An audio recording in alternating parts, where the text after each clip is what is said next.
Hey skiers, I'm Jeff from skiessentials.com. I'm here to do another What's in Your Quiver video. This is, I think, the third one that I've done. We only did one quiver video last year, and we're really going to try and make it more of a series this year. So I'm going to kick things off. We've got Bob kind of prepping his, and then I'm going to try and bring in as many people from our staff as we can. Not everybody is super comfortable talking on camera, but I'd really like to do as many of these as we can. We've also seen a lot of requests for like kind of a guide to building your quiver. So we'll do a series of our own personal quivers, and then we'll kind of do an instructional video or kind of just a conversation about how you would go about the process if you are lucky enough to own multiple pairs of skis. And I'll just get right out in front of it and say that, yeah, this is absolutely ridiculous. It's a lot of skis. I know that like this isn't normal for people when building their quiver, but I still think it's interesting, and hopefully you guys will think it's interesting too, and kind of get a glimpse into at least my thought process when choosing what I want to ski on or what I want to own. I brought boots. I also brought poles, which is fun. I don't think we've ever talked about poles before. There's a lot of skis up here that were in my video from last summer, but there are definitely some updates too, and I think the things that were in the last quiver video we can go through probably pretty quickly, and then we can talk about kind of the new stuff along the way. Start with boots. This is the Lange Shadow 130 LV. I skied in this boot a ton last season. It probably has close to 100 days. Probably pretty evident from the fact that it's still dirty. That's Austrian dirt for sure. I took these boots with me to Austria, so I brought some dirt back with me. But I love this boot. It's awesome. I think it's like pretty darn forgiving for a 130 flex boot. It's very supple from the spine or the suspension blade. We did a full review of these boots, and yeah, I talked quite a bit about why I like it so much. It's not like a crazy stiff flex, and then I also think it's a pretty accommodating low volume boot. So yeah, excited to ski in that more this year.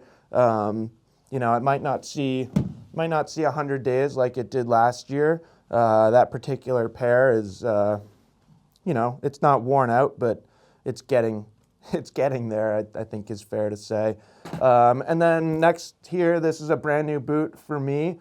Really excited about it. If you follow our content or if you've like watched our videos for a long time, you probably know that I've skied in a lot of Nordica boots. That actually goes even further back, like back when I was competing in slopestyle. I skied exclusively in Nordica boots for a long time. So always been a big fan of Nordica boots. Last year was like the first year in a while that I didn't ski in a Nordica boot most of the season, or the majority of the season. And that's because I was kind of waiting for this one. This is the Speedmachine, what, 1/3, Speedmachine 3, I think they call it. The newest Speedmachine, 130 flex with the BOA. So yeah, I'm excited. It'll be interesting to kind of test this boot with the BOA. This one is a mid-volume boot. It's a 100 last boot, which is kind of nice. None of you have actually seen my feet, I don't think, but they're not like crazy narrow. I'm more just like used to being in narrower boots, so I tend to go narrower, but these are pretty nice. I still coach, so having a 100 millimeter last boot is kind of nice. And yeah, I'm happy to be back in a Nordica Speedmachine. Pretty like just proven trustworthy performance for me. So you'll probably see me in those a lot this season. I'm uncovering something as we keep going here, which is exciting. So moving along, I skied in these a lot last year too. This is the Atomic Hawx Ultra XTD 130. This is like the smallest fitting 24 boot I think I've ever worn, except maybe for these two now that I say that. But I really like this boot. I also have that Nordica Unlimited 130. I like that boot too. I actually skied in that boot maybe more last season. I got this like halfway through the year, and I like the downhill performance of this boot. I know there's a lot of people out there that are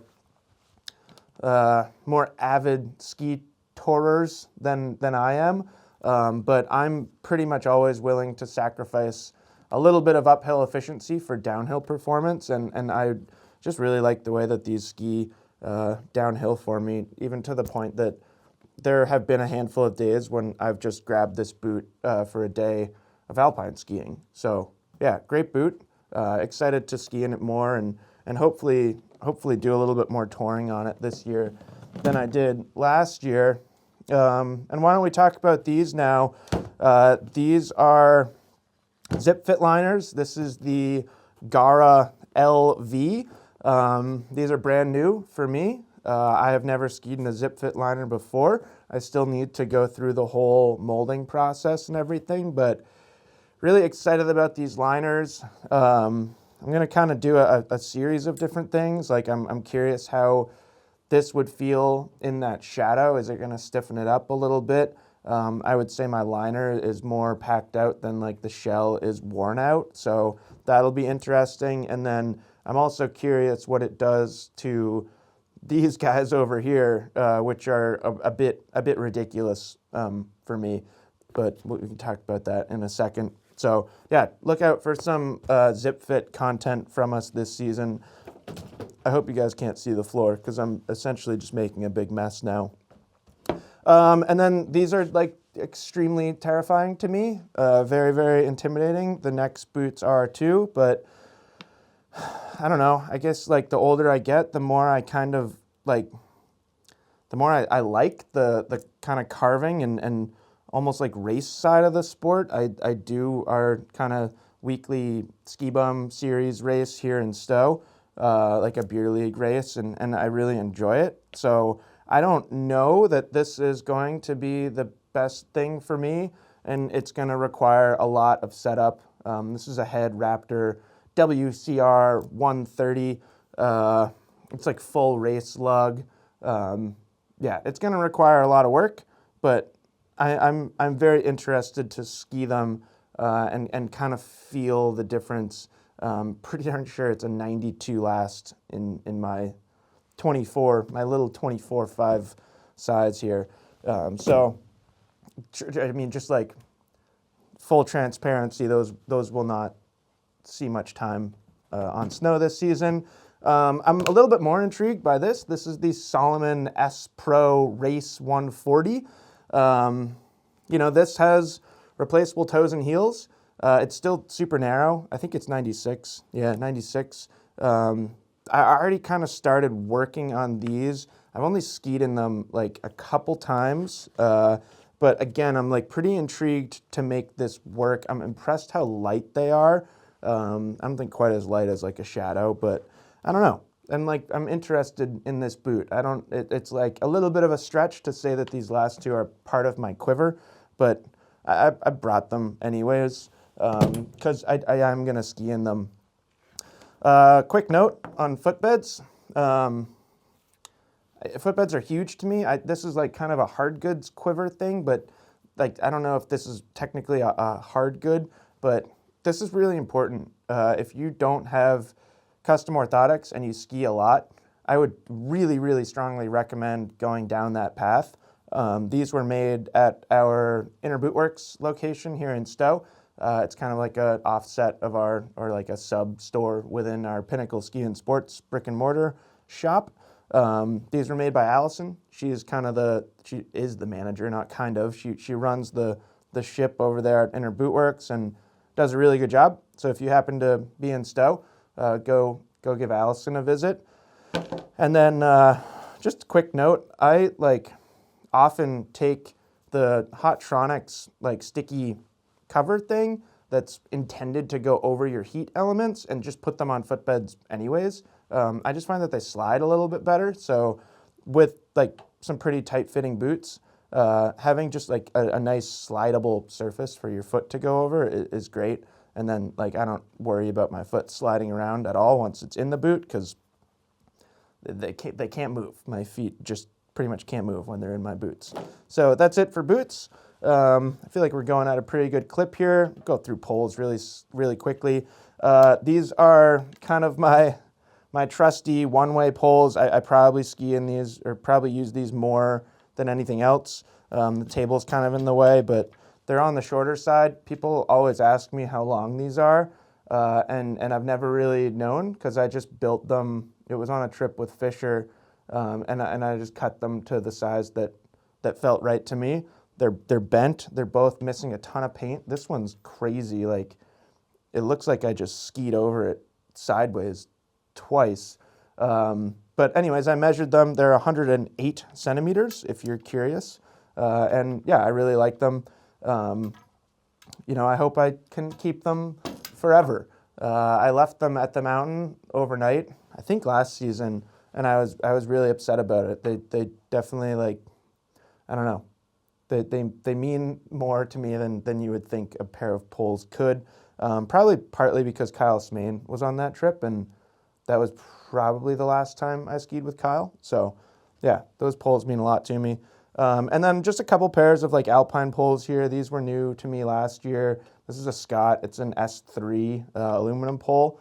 These are 115 centimeters. So are these Nordica Freeride Pro with these powder baskets. So these are kind of like, I ski a little bit better. So on like photo shoots and stuff like that, if I'm not going to be in the park, definitely will take one of these. And then, again, making a mess. And then I mentioned racing. This is a Scott S4 with like some carbon reinforcements. And this is 125 centimeters. So they're like kind of ridiculously long, at least for me. They feel so long to me. But the first half of our course here in Stowe is pretty flat, and I was a Nordic ski racer for a long time, so if I can skate for like the first 3 gates, I will, and those poles help me skate really well. And then lastly, this is a Salomon QST pole. This is an adjustable touring pole. I just got these last season. They're awesome. I got to give a shout out to Chris Benchetler because I do think this pole is based off of kind of Chris Benchetler's pro model pole. Adjustable, they're carbon. The grip is great for touring. And then these have, like, I don't know if people know this. These have, if you take them apart, that's a Phillips head, like posi drive, and that's a flat head. So you can adjust bindings like on the fly, which, you know, for the work that we do and testing a lot of skis, it's really nice to have. I didn't have these last year, but I think I'll actually like coach with them a lot because oftentimes the kids, like, their equipment isn't quite adjusted perfectly, and it's just nice to have a screwdriver to be able to help fix things on the fly. Moving on to skis, I did want to give a shout out to one ski that's not up here. I'm really regretting my pole mess. You know, it's like an interesting conversation. I've owned 2 pairs of these skis over the years. I actually just took the bindings off, but I put masking tape over the holes because I'll probably put bindings back in those same holes. Be really careful if you do that. But if I owned fewer skis, this would be, like, say I only owned 2 pairs of skis, I 100% would own this ski. Shout out Nordica Unleashed 98. This is the newest graphic. I don't have this graphic. Would love to because I think it's the best looking Unleashed 98 yet, but this ski rips. It fulfills like twin tip capabilities or twin tip requirements for me, but then it like rips carving turns too. So those are 2 things that I really like to do. And ultimately, because I can have all of these skis, I don't like need a twin tip that can also rip carving turns because I can kind of pick and choose what I want to do. But I wanted to give a shout out to that ski because it is truly one of my favorite skis out there. It just, yeah, I don't know. You'll see as we go through. There are skis that like outperform it for carving, and then like skis that are more playful. But that thing is just very, very well rounded for somebody that likes all of those things. So anyways, this is one that we talked about in my last Quiver video. This is a K2 Disruption Ti2. This is the closest thing I have to a true race ski. I don't remember what the turn radius is, but it's like 22 something. It's pretty darn long. And then this pair is special because it was built in Seattle in their ARC facility, and it's numbered and tagged with the date that it was built. So I've got number 37 out of 50, and it was built on February 9th, 2021, 3 days before my birthday. So yeah, I don't know. They're pretty cool. They're special to me, and it is like the closest thing I have to a true race ski. Interestingly, I don't actually race on them that much because for me they kind of tend to be a little bit too aggressive. I really appreciate them. I like skiing them, but yeah, I kind of need like perfect snow conditions for me to really benefit from that ski and be able to bend it. Like I need a lot to push against, but like I was saying about those boots, I'm kind of intrigued like what that combination would mean for me. This is another one that I had in my last Quiver video. This is the Head Supershape E Rally. Super fun ski. It kind of fills a little bit of a gap here between the Ti2 and the Montero. These are, 78 underfoot. So I guess not that much narrower than Montero, but they definitely have a little bit more bite to them. They feel pretty precise. This is the 2024 model, so they don't have the carbon underfoot upgrades that the new ones have, but still really, really great skis. And this actually raced on more than you would think. I think it's kind of like cheating because it's a nice short turn radius. It's 15.3.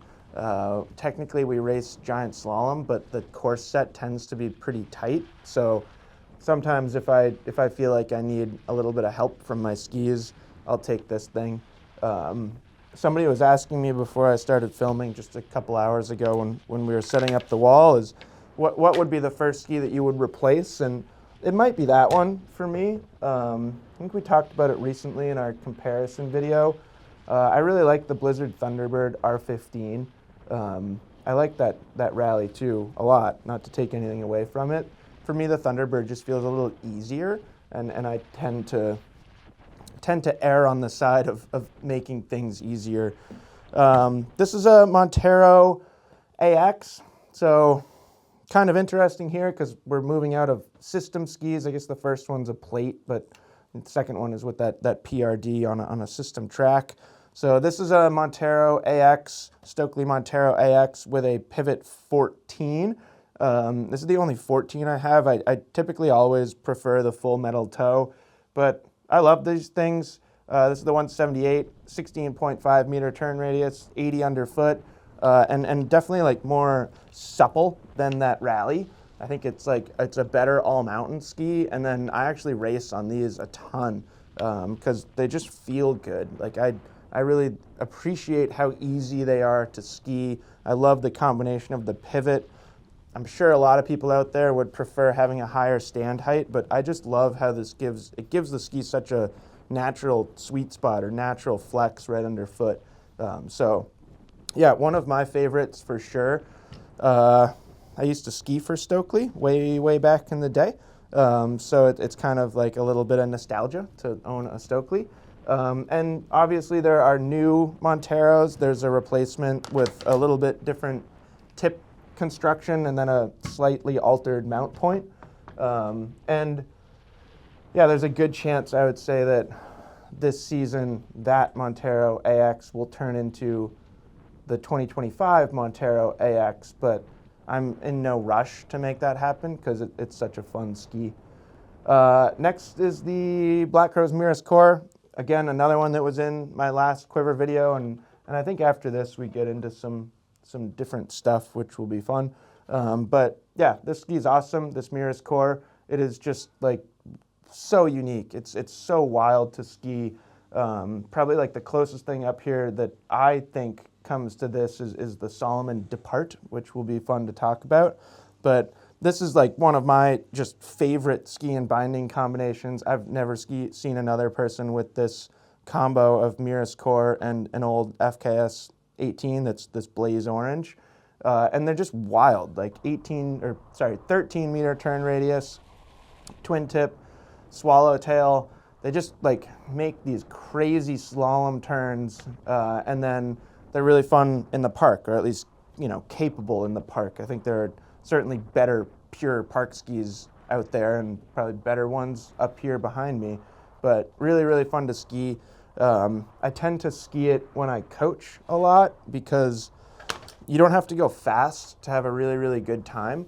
Like you can just cruise along on groomers at like pretty slow speeds and make like wild dynamic turns, and then, you know, flick them to switch and just do all sorts of crazy things. So yeah, I love the Mirus core. I also like, they're so much fun to carve that I tend to try and keep them off rails compared to some of the other twin tips I own, because I like to keep the edges as fresh as I can and keep them at least relatively sharp underfoot. And then moving along, this is certainly a ski that will never see rails. This is a new 2025 Blizzard Anomaly 88. Really like this ski. I really like the 84 as well. When it came time for me to pick up an Anomaly, which was inevitable because I think they're fantastic skis, it was somewhat tough for me to choose between the 84 and the 88, but I'm glad I chose this one. It was then tough for me to not take that orange FKS off the Mirus core and put it on this thing, because that would be a pretty killer setup. But I opted for an STH13. I've talked about these before. They're great. They're technically discontinued, but we have like, I think we have like 30 something pairs of this with a 90 millimeter brake, and then a few more than that of 100 millimeter brakes. So if you're looking for a good deal on a binding, I think it's a great binding. It's very trustworthy, and I think it works great for a ski like this. So that driver toe kind of like integrates well with more of a carving all mountain ski. 88 underfoot, all that metal. We've talked about it quite a bit, but they broke up the top sheet of metal, so now there's like a layer of kind of fiberglass that like slits in between two sheets on the side and then a strip down the middle. Go watch the video from Austria of like learning about these skis if you want to see more details, because I think that video is really really educational, and it was eye-opening for me to just like stand there with the Blizzard techs and like lay down every piece that goes into the ski and just see it come together. So yeah, I'm really excited about them. And then like kind of talking about that Unleashed 98, like I didn't really have a ski like this, at least when I did that last Quiver video. So now that I have like, you know, 88 underfoot, this is an all mountain ski. I can ski it in a wide range of places, and this thing like is so fun to carve on. Like I do think that this outperforms an Unleashed 98 in carving. So that's kind of what I was alluding to when I kind of gave that Unleashed 98 a nod, is although I love that ski, now that I own something like this, I can kind of like play around and specialize the twin tips a little more, rather than feeling like I need a twin tip that carves super, super well. So really excited about those. And, you know, I know I've talked about like our beer league ski bum race quite a bit, but there's a very good chance I'll also use those, especially like we race even if there's softer snow and stuff like that. So if you happen to have a day with some fresh snow or warm temperatures, I like racing on that. And Allie, who some of you may know, her husband Ryan, who is in a lot of our content, he is like one of the best skiers in this area, at least from a race perspective. He just absolutely rips. He's pretty consistently in the top 3 in our little local race league, and he typically races on a Brahma. So, you know, Anomaly 88 is not much different than a Brahma, considering it replaces it. So if he can do it, why can't I do it? Well, because he's considerably better, but I didn't plan on answering my own question. But anyways, I'm excited about this one. This is a Faction Prodigy 1. If you're curious, this is actually the binding that I just took off the Unleashed, so a little bittersweet, but I'm really excited. I haven't owned a ski quite like this in a while. I think in my last Quiver video, we had that Playmaker 91, This is kind of like, I don't know, this like brings me back to, it just makes me feel younger, I guess. It's an 88 underfoot twin tip. It is directional. It's not like a symmetrical twin tip, but I mounted it on the new school line. I think this is the first time that everything else is just mounted right on recommended. This is still a recommended line, but it's the furthest forward. This is partly, this ski's existence in my quiver and another one up here is largely thanks to the comments and feedback that we see from you. You know, I think consistently we've had a lot of requests for more content on Faction. So I'm excited to ski these, and these are actually predominantly going to kind of serve as like an early season ski for me here in Stowe. I'm going to use it as an all-mountain ski. I'm going to hike rails with it, ski early season park on it, and we'll almost definitely do, or we definitely will do, an on-snow Prodigy 1 review. So yeah, I'm really excited. I like the shape a lot. I think I'm going to like it in the park. I also think I'm going to like it quite a lot as a mogul ski. Obviously, I've skied a Prodigy 1 before and the wider ones as well, but I've never like owned one or never had one that I can really like bash around in the park and really put it through its paces. So yeah, excited to have that one. And then Fischer Nightstick 97 here. This was in my last video as well, my last quiver video. And this was like, you know, like I don't have infinite bindings. It might seem like I have an infinite amount of ski equipment, but I don't.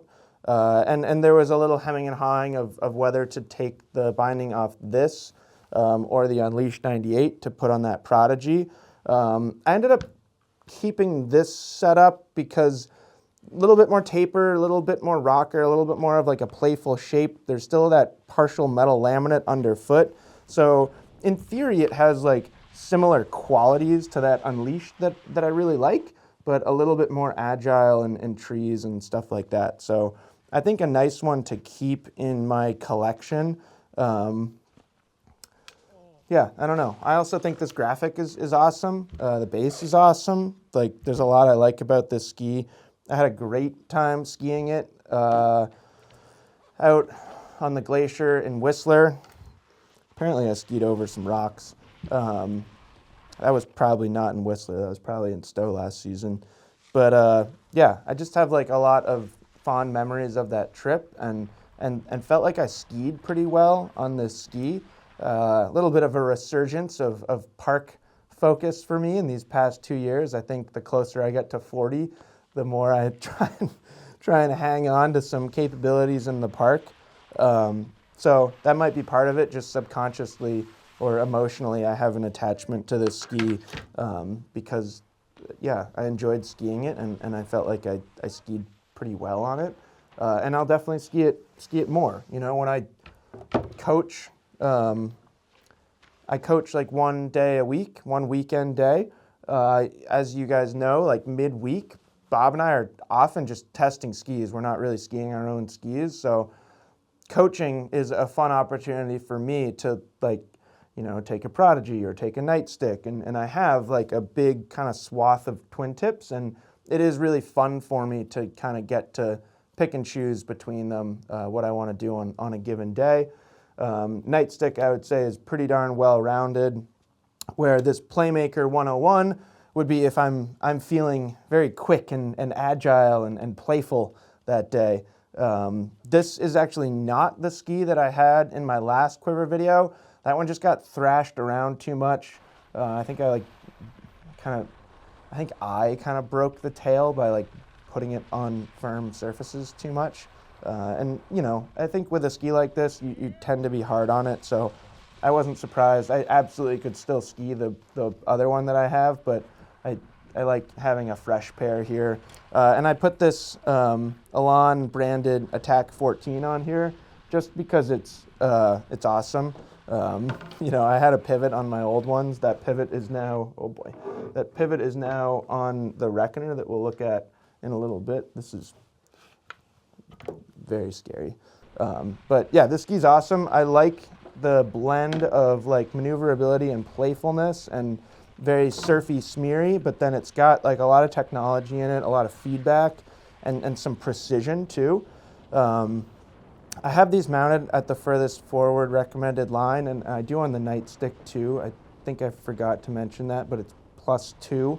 There's a team recommended line, and then there's +2 from that, and that's where my bindings are, and same on here. I'm the furthest forward recommended line. Will ski them in the park. I really like them in the park. I've talked about them quite a bit in the park, or their performance in the park. They're not the stiffest ski in the world, but at this point in my career, or my age rather, I don't want a stiff ski in the park because it can be kind of punishing to my body. And if I just wheelie out on a landing and end up on my butt, I'd rather that happen than like the back of my boot just like slam into my calf and get a bunch of shin bang or hurt my knee or whatever. So I like skiing on a softer flexing ski. And then I love skiing these in the trees and in soft snow. And we're kind of getting to a point, at least in my opinion, in my collection of skis here, where there's some pretty significant soft snow capabilities. So even on a powder day, there's a good chance that you'll see me on these, kind of depending on how deep that powder is. And this is probably, I don't know, probably more crossover in this kind of, these 3 skis, starting with Playmaker 101 because they're so close. This is a Faction Studio 2, so similar to what I was just saying about the Prodigy 1, a big reason that I have this as a ski that I own in my quiver is because of you. I want to spend a little bit more time on Faction. I want to devote a little bit more attention to kind of, I don't know, just like assessing their skis and telling you guys what we think about them. And I'm really excited about this ski. It is certainly not the same as an Unleashed 98, but I think it's going to like capture a similar feel for me. It's 102 underfoot. The shape is kind of like straighter, more taper. Definitely not as like carvy, but it's pretty stiff. There's carbon in this ski's construction, then there's that rubber stomp pad. So, you know, that Unleashed 98, I ski it so fast and aggressively, and I love that about it. And I'm hoping that I can kind of achieve the same feel with this ski. I've been on it, but similar to that Prodigy 1, I haven't spent enough time on it to really feel like it's my ski. And then I went with this Strive 16, partially superficially for the color matching. And then I also have this one on the furthest forward line, which is called New School. You can go classic, or you can go progressive, or you can go new school. And I went new school. So yeah, I'm excited for this ski. You will definitely see, again, some on snow content or on snow reviews with that Studio 2. And then moving on, this is the Reckoner 102 from K2. I skied this thing a ton last season. We did a full review of it. I skied it many other times. I coached on it a lot. It really did become kind of my favorite park ski, which is probably evident by the amount. I wonder which one's worse. Yeah, hard to say. By the amount of rail marks on these skis. Hopefully you can see that on camera, because I have slid like a ton of rails on these skis, and what's very impressive to me is there are 2 edge cracks, which like might sound bad if you're not familiar with park skiing and the damage that is just done to skis, but that's really good for the amount I've skied them, and it's not like they're not separating at all. They're just kind of visual cracks. I bet another 30 days of park skiing and they'd really start falling apart, but they're just so fun to ski. They are similar in some ways to that Playmaker, but I find them even softer, so a little bit more like surfy, buttery, smeary in the park. I think that like soft flex like ups its fun factor in the park, but it absolutely does take away from its performance kind of around the rest of the mountain, like as a free ride ski or as a all mountain twin tip. you know, that Playmaker just has a little bit more precision to it, which I like. So Reckoner for me is more like I'm actually going to the mountain with the purpose of skiing park, probably more so than anything else I own, which is a little bit interesting because, you know, out of these 5 twin tips in the middle, the Reckoner 102 is one of the 2 on the wider side. But I think it's that flex pattern. It's just really fun to ski in the park, and previous Reckoner generation had some durability issues, but they certainly seem to have fixed that with the new ski. So I'm excited. And then next up is the Elan Ripstick Tour 104. This is a couple years old now. I mean, technically it was the 2024 graphic still. The ski itself hasn't changed. And this ski's really fun. Glenn Plake's Pro model. We did a bunch of content on this when it first came out. I've got a Shift on here. Would love to upgrade that to a Shift 2. Probably could reuse the holes. I might actually move the bindings a little bit further back. Can't remember exactly where I have them on this ski. And speaking to Reckoner, there's midsole and team, and I have it on the furthest forward line. I don't believe I have these on the furthest forward line anymore, although I might. And I think if I were to remount them, I would shift back to the midpoint area. Part of the reason why I went with like more of a forward mount point on this ski is there is a lot of tail rocker, and it kind of gives me like twin tip vibes. But yeah, I really like it. It's very light, at least for me. Like I don't spend much time on skis that are lighter than this. So I know that there are people out there that just roll their eyes when I talk about these as like my dedicated touring skis because there's stuff out there that's way lighter. But if there's not soft snow to be skied, I'm probably not going touring by choice. So having a 104 underfoot ski is great for me.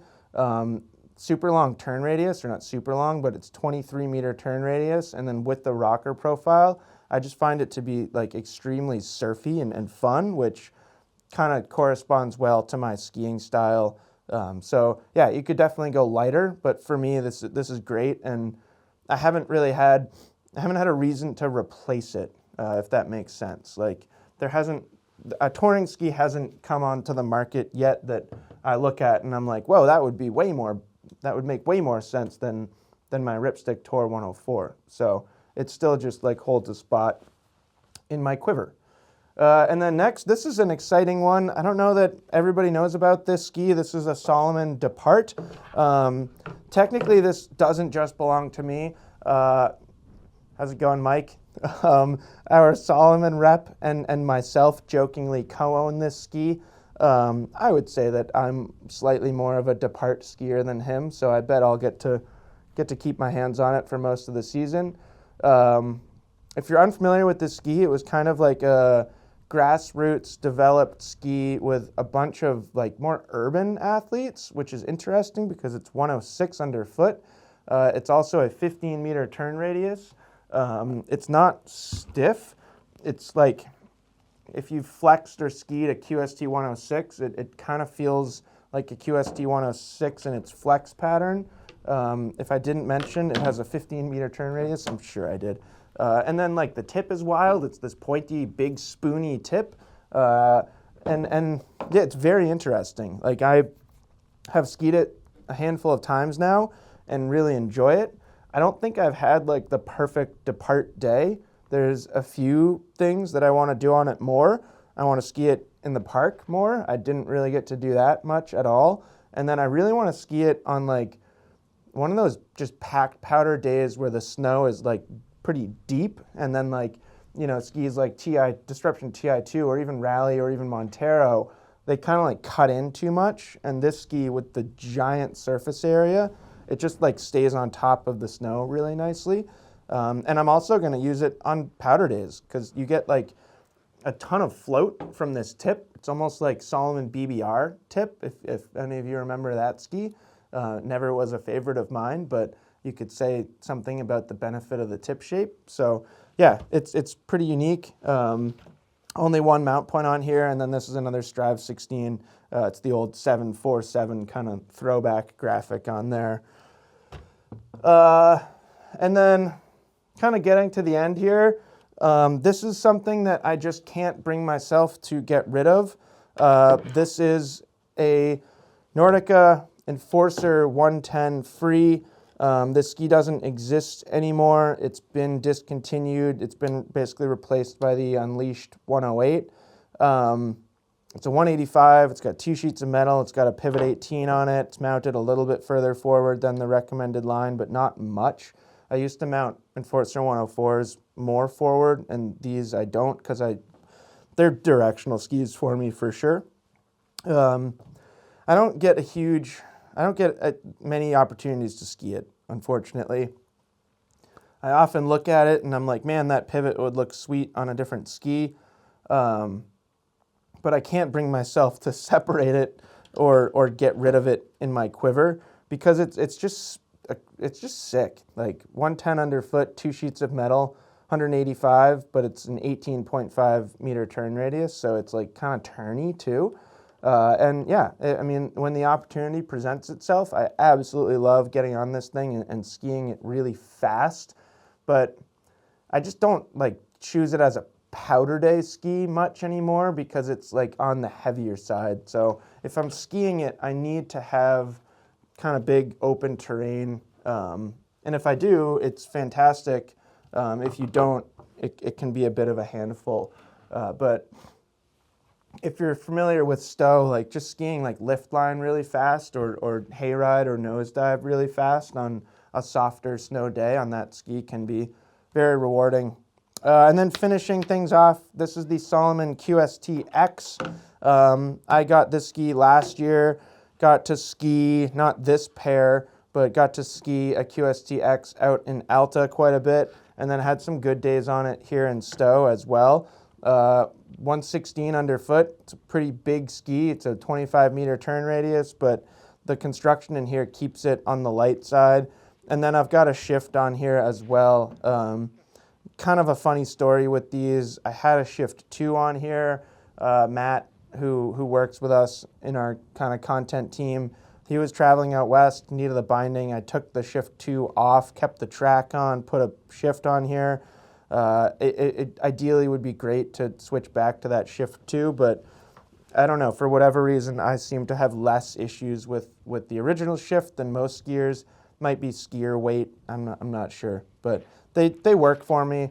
I actually like skied this ski with this binding on a couple days towards the end of the season at Stowe, and like for whatever reason I hit a park jump on it, which in hindsight was probably not a great decision, and I think you can tell by the footage that it didn't like look or feel great, but I thought it was like kind of a testament to the ski's capability. A lot of people worry about the stability of this ski. A lot of people worry about the stability of especially the original shift, and that just was like, I don't know, it like did it, and I landed and skied away, and it was fine, and I think there's something to be said about that. But really fun. You know, if I got the opportunity to travel on like a personal trip out west, I would probably try and take these. They're a little lighter in your luggage than the Enforcer 110, even though that's a ski that I would love to have out west as well. And I've talked previously about not skiing things this wide here in Stowe, but I really enjoy this. I think part of it is the long turn radius, and then just being this wide, you stay like on top of the snow a little bit more, and the ski is really easy to kind of maneuver and flick around and make like surfy turns to use as speed control. So I really like it. And then obviously there's the touring potential with that binding as well. So if I was feeling motivated on a really deep day, I'd wake up early and take the QST X up the mountain and go see what I could find. So that's it. I know, I agree. It's absurd, it's ridiculous. I could think of other adjectives to use to describe my collection of skis. I think Bob put it in an interesting way. If you worked in the music industry, you would end up owning a lot of records, and I think it's just like inevitably this you find yourself in these situations if you do the kind of work that I do. But yeah, these are my skis. These aren't demos. These don't belong to a rep that I'm borrowing. These are the skis that I choose to own, and I think that's kind of fun. So if you've got any questions, let me know. If you think I'm crazy, maybe keep it to yourself. No, you can let me know. And yeah, that's it. I hope you enjoyed it, and keep an eye out. We'll probably do Bob next, and then I'll wrangle some more of my coworkers in here. So we'll talk to you soon.